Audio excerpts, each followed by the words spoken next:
Revenue growth is the most comforting lie in business. It feels like progress.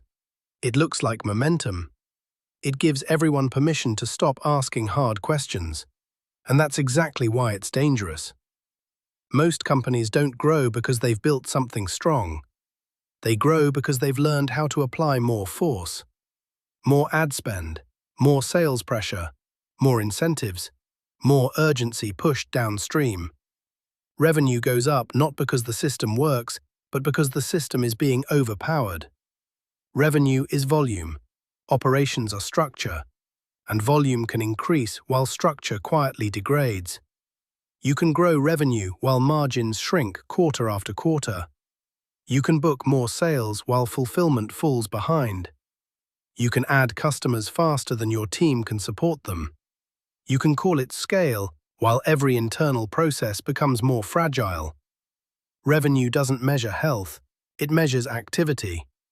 Bad systems can survive on growth for a long time.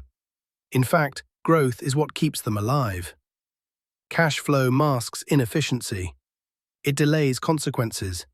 It gives leadership just enough runway to avoid fixing the real problems. Late shipments don't feel urgent when the pipeline is full. Quality issues don't get addressed when marketing keeps converting. Employee burnout gets rationalized as the cost of winning. And the dashboard still looks green. Growth turns dysfunction into background noise. Every broken handoff, every manual workaround, every undocumented process gets buried under forward motion. But growth doesn't solve operational weaknesses. It multiplies them. At 10 customers, a weak process is annoying. At 100, it's inefficient.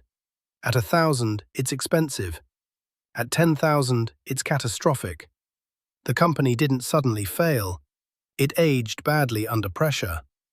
This is why businesses collapse after their strongest revenue year. From the outside, it looks like a shock. From the inside, it's been obvious for years. Response times were slipping. Rework was increasing. Decisions took longer. People stopped trusting the system and started bypassing it. But no one stopped the machine. Because revenue was still growing. Leadership told themselves it would be fixed after this quarter, after the next raise, after the next launch, after things slowed down. Things never slow down. Revenue growth removes friction from bad decisions. It rewards speed over correctness. It teaches organizations that output matters more than stability. And when growth finally stalls, there's no slack left, no trust left, no operational muscle to recover. If all you track is revenue, you're not measuring performance. You're measuring momentum. The real indicators live somewhere else. Cycle time, error rates, customer effort, employee turnover, cash conversion, not just cash collected. Healthy companies treat revenue growth as a stress test. Unhealthy ones treat it as proof they're right. One fixes the structure before scaling the load. The other adds load until the structure gives way. Revenue can hide decay, but it never stops it. And when the noise dies down, what's left is the system you actually built.